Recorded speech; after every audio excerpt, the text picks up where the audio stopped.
Since March 2020, in 1933 came the Enabling Act in the Third Reich, also in March, and under a pretext, the openly corrupt regime here in Germany illegally suspended the basic law for an indefinite period. Do you know what you wanna do? Life is running out. The pretext 2020 is a laboratory pandemic under the direction of corrupt institutes like the RKI and their bored quacks and snake oil salesmen. Maybe we shouldn't call the vaccine the final solution. Mr. Time has come to you. Oh. With deliberately falsified numbers and statistics and misinformation from the also corrupt media. Oh, you never asking why. And as in the Third Reich or later in the GDR, an informer and police state was established overnight. 2, 3, 4, 5, 6, 7. You're in heaven or in hell. And for the people who suffer from lack of oxygen due to excessive wearing the face diaper on the street, in the car or in the shower, and cannot follow thanks to the resulting brain rot, illegally because there was and is no pandemic. And everyone knows that by now. The definition was simply 2009 changed in time for the purpose of abuse, in example for the swine flu scam. Also orchestrated with Drosten as swine flu priest. Among other things, the effects and severity of an epidemic were changed in terms of a number of infections and mortality, so that everything can now be called a pandemic without the many annoying real deaths that would need to be proven. And no, 9,300 probably flu victims in over 8 months who are deliberately falsely declared as COVID-19 deaths. There is no real test until today, but only non-validated PCR tests, which even according to the inventor himself are not suitable for COVID-19 detection, are not a large death number, with over 80 million people. There are usually many more without it ever being discussed. In 2017 alone there were 25,000, so almost double the number in the same period. We already have had a dictatorship creeping in disguise of a democracy here before. And it is also nothing new in literature and movies either. Back then, by the way, there were also real consequences if someone granted himself. Gefängnis? Zuchthaus? But that didn't stop people from standing up and showing their faces. Bloß nichts. Es gibt nichts zu gestehen. Geben Sie doch endlich zu, dass Sie mit Ihrem Bruder zusammen die Flugblätter hergestellt und verteilt haben. Ja. Und ich bin stolz darauf. And not cowardly or even masked hiding with the other sheep. The new fancy foreign word, which many apparently only know from science fiction fantasy, is called, by the way, civil courage. Yeah, crazy, I know. I've never heard it either. Somebody must have invented it from scratch and put a copyright on it, because hardly anyone dares to use it. While the first COVID-1984 videos described kind of the current situation, now it's about possible resulting scenarios, which were also partially foreseen in literature and movies. 1, 2, 3, 4, 5, 6, 7. You're in heaven or in hell. People accept their role as masked slaves of the ruling class, who only have our best in mind, try to get like a good dog before each action the permission of their new masters, and let themselves, in order to be allowed to use mask-free their toilet, every 2 weeks tested and vaccinated, aka getting a stick rammed through their nose into their brain and genetically manipulated. This, in quotation marks, natural development would then be a combination of reverse evolution and technical progress. A relatively peaceful Brave New World variation would be, for example, surrogates. The totalitarian regime is not impressed by the millions of peaceful protests that have taken place so far and continues to torture and kill through the unjustified inhuman emergency laws defenseless children and elderly. Further increases the pressure on the population for no apparent reason, at some point only to enforce by military on the streets and concentration camps for healthy people who simply cannot be talked ill. So still 1984 combined with civil war and uprisings, for example as in V for Vendetta. It is all just a simulation.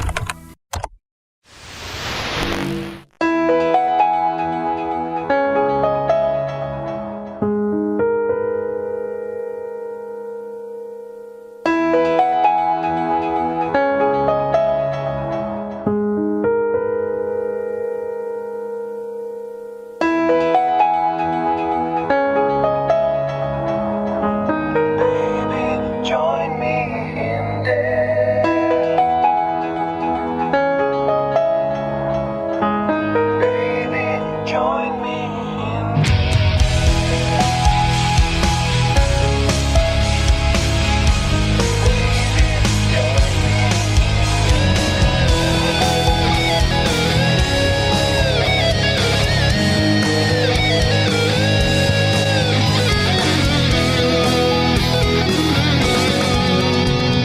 In March 1999, March again? Probably a mistake in the Matrix. Appears Larry and Andy's Today After Sex Change, Lana and Lily Wachowski's US-Australian sci-fi dystopia. Matrix, noun female, has a Latin origin and at that time meant something like mother animal. Later, with more meanings, I always understood it to be a kind of grid similar to the pattern of dots in rows and columns as described here in trustworthy German. Long before the Matrix movie, there were others who used the term in a very similar way.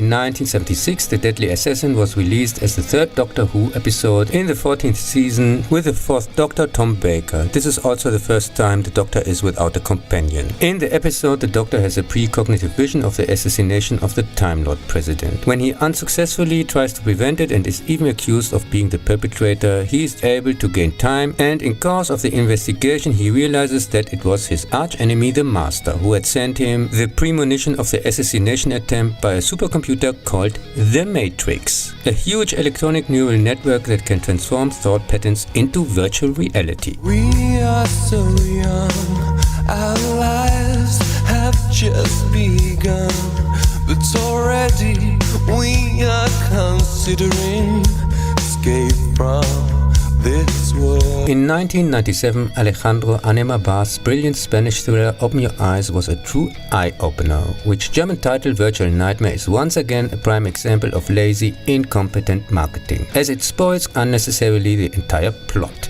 A rich masked playboy in custody for murder tells a shrink the events. One evening he met his dream girl, but his jealous ex caused a serious car accident in which his face got disfigured. After a face reconstruction was a success, everything seemed normal again, but slowly reality and fantasy start to mix together. The movie was a great success with critics and audiences. In 2001 it got an entertainingly solid yet completely unnecessary Hollywood remake with the same plot, also financially successful, but with reasonable mixed reviews. And we've waited for so long for this moment to come. We're so anxious to be together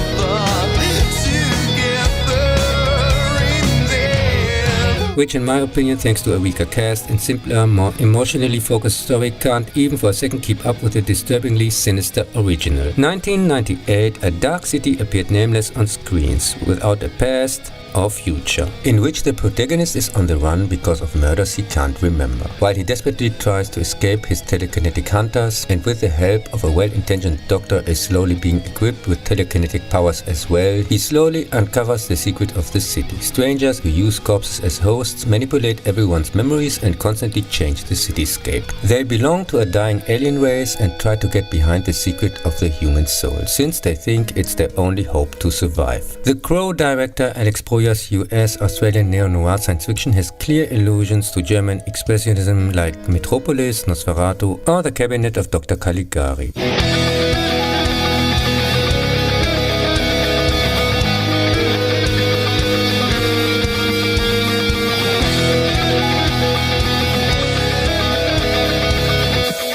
But also Brazil and Hellraiser.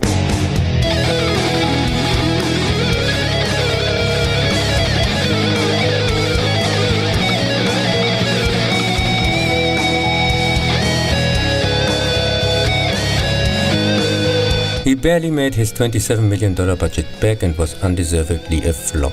From my point of view, thanks to wrong marketing as a horror movie and because of the god-awful cinema cut.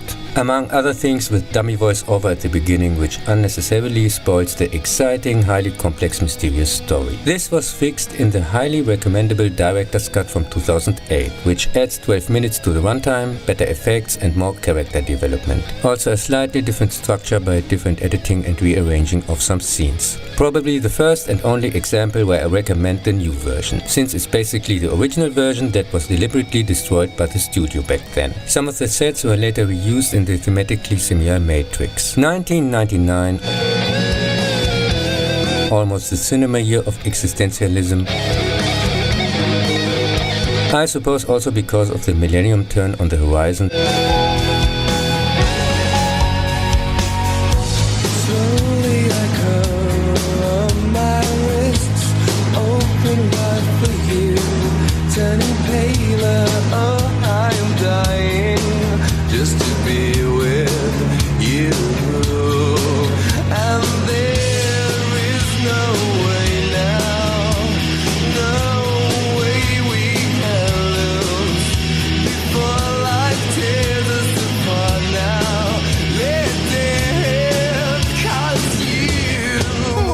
several movies appeared next to Matrix, which were also existence and virtual reality themed. In David Cronenberg's ingenious but unfortunately financially unsuccessful science fiction thriller Existence, a game designer invents a game that has to be loaded directly into the human nerve system. After an attack, she flees together with a bodyguard and begins to test her new game that got damaged. From this point on, it becomes increasingly difficult to distinguish between game or reality, even more since they are playing in the game a similar game based on similar principles. This world is a cruel place and we're here only to lose.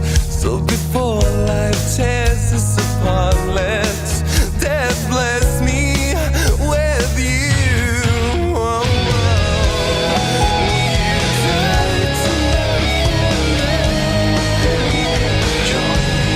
In 1983, Cronenberg's cult classic Videodrome was already virtual reality themed. In which the increasing loss of reality of a private TV channel operator is shown after he was repeatedly exposed to the gory pornographic broadcasts of a pirate station.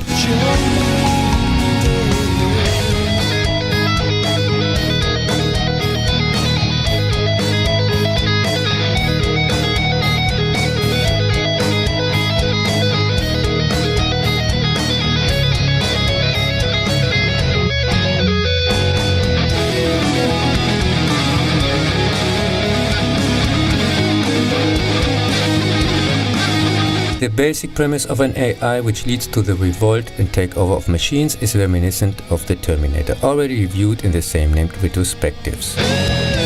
The idea with the computer-simulated world obviously came from Daniel F. Galloway's 1964 US novel Simulacron 3, aka Counterfeit World. Rainer Werner Fassbinder's 1973 German TV movie World on a Wire is excellent but not 100% similar. The novel is about the operator of a large city simulated to the smallest detail with thousands of people, which is used for market research purposes. In the movie, it is the new director whose predecessor died under unexplained circumstances. this life, it ain't worth living. The simulation is so good that the inhabitants have their own consciousness and do not even realize that they are only part of a program. During the story, the protagonist realizes more and more that his world is not real either. This life ain't worth living. This happens in the book with the help of an admin who has descended from her higher reality. A relationship also develops between the two.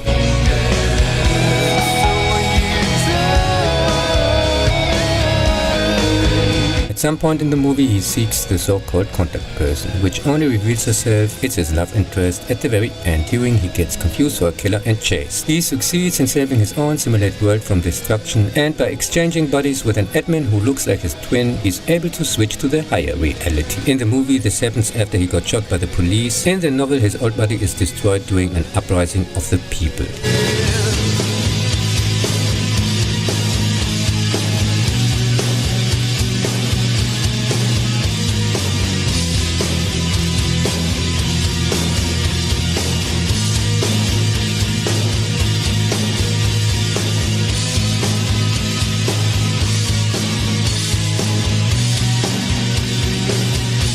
With Josef Rusnak's German-US sleeping pill, The 13th Floor, another Simulacron 3 adaptation appeared, but from my point of view it should have better stayed hidden. Programmer Fuller developed a lifelike 1937 LA simulation running in the 13th floor of a company. When he gets murdered, his assistant Hall becomes a suspect, since he can't remember what happened. Thanks to Fuller's alleged daughter Jane, which turns out to be from the higher reality, and during his research in the virtual city, he discovers that Jane's husband used Hall to kill Fuller before he was able to tell him that his world is just an illusion too. When he tries to kill Jane, he gets shot and replaced by Hall in his reality, which is apparently also just a simulation. One of the main reasons why I even watched the Snorfest back then, some scenes were in the music video Join Me from him, but the song is only in the end credits and of course had nothing to do with the score. Even today, still a common practice to false tease the audience. The 13th Floor, an allusion to the unlucky number, which is sometimes due to superstition convention skipped when it comes to hotel rooms, floors and so on. But here annoying smart SOE to fake intelligence as typical for a Roland Emmerich production is a bitter disappointment and fails despite decent cast and effects on every level. First and foremost, thanks to an amateurish staging which never exceeds TV levels, uninteresting dialogues and changes to the original to fail to create mystery. For example, by the senseless green disco spotlights with fog machine in the For Reasons darkened laboratory. Hectic farce and meaningless statements of the programmer who talks about ominous dangers and time limits just pulled out of a hat. He and Hall are also constantly acting surprised and seem to have no clue what is going on in this simulation, but they are supposedly working for 6 years on the project and have even doppelgangers in there. Both of them jump every time kind of blind into it. How exactly do they want to get results if they can't even monitor what is going on? Appearing in supposedly embarrassing in Emmerich German funny situations, behave like total morons, one of them even lets himself directly get run over by a car, and so on. In the book, real and simulated worlds play in the 1960s, in World on a Wire in the 70s, and the simulation serves the company for market research. The movie, on the other hand, is set in 1999 or 2024, and the simulation, God knows why, in 1937. They probably still had 1930s props lying around from another production, I have no idea. The simulation also doesn't seem to serve any concrete purpose except Fuller's wishes, and this is boring as hell and I couldn't care less. The movie made with a $60 million budget only 18 million back worldwide, and was quite rightly a box office flop.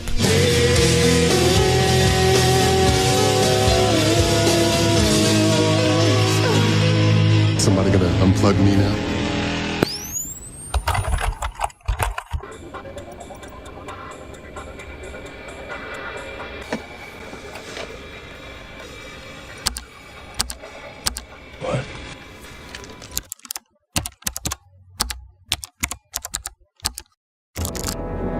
What the hell?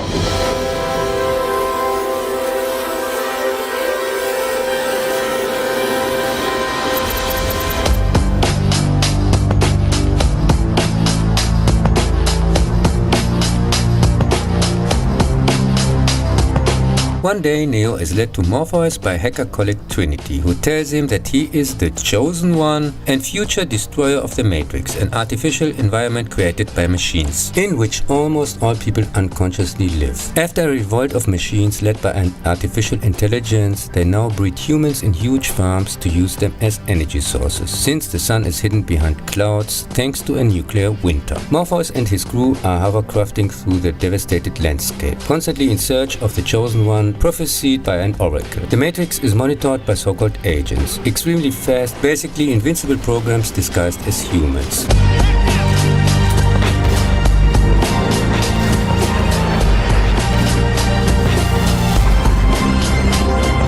The Matrix is overpacked with philosophical approaches, presented in a mix of science fiction, action and kung fu, or wire fu. Meant are the wires which the actors are attached to during they seem to fly. More about the beginnings of wire work can already be seen in the Chinese Ghost Story retrospective. The best known elements of Matrix are undoubtedly bullet time, a special slow motion photography where the camera rotates around a hovering object, and the red pill, which in contrast to the blue pill wakes people up so they are able to see the truth.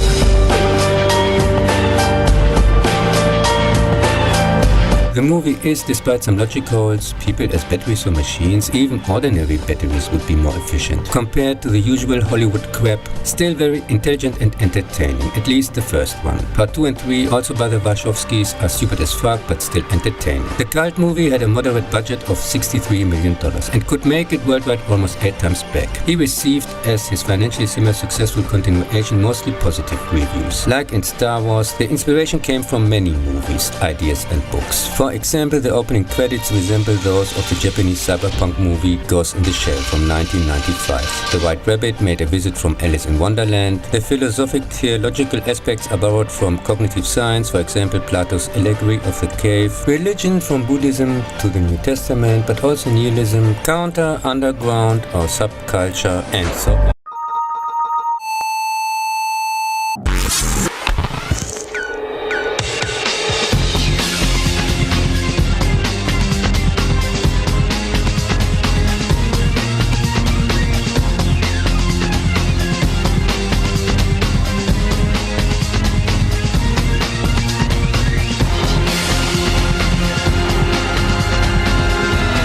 Many people could be awakened from the Matrix by Neo and his team, and live now in the last sanctuary hidden deep inside the Earth, facing a great machine attack.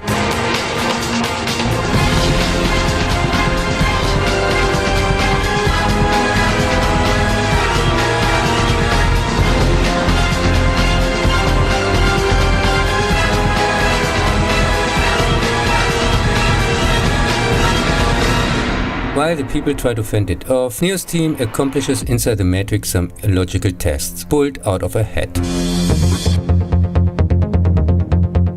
Mainly as padding to sneak the runtime inconspicuously over the 2-hour mark.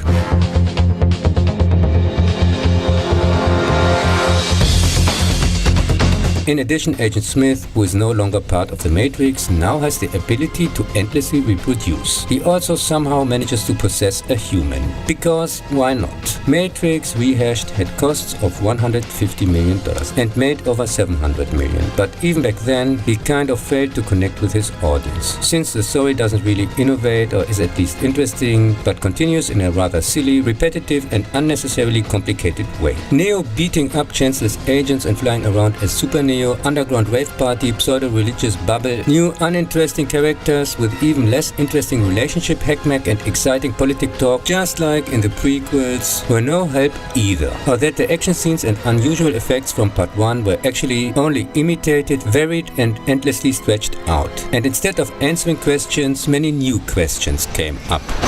What the fuck? Since when can you do that? I thought that only worked in the Matrix. Whatever.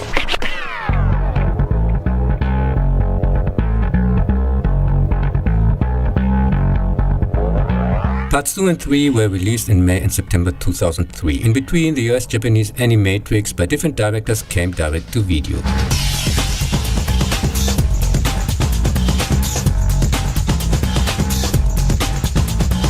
The Wachowskis produced and only wrote the first 4 of the 9 animated shorts, which describe, in my opinion quite entertaining, the background story of the Matrix universe.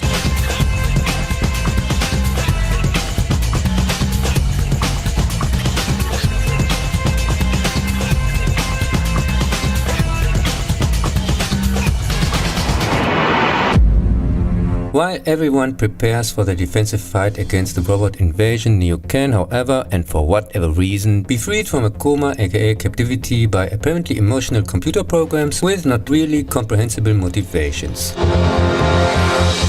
Neo can defeat human Smith from the last part but gets blinded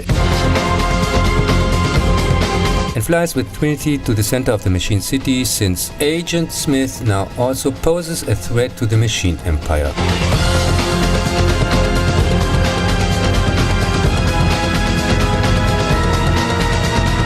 It comes to the final battle between Smith and Neo, which Neo wins by losing it? Whatever. As long as this thing is finally over. Fuck.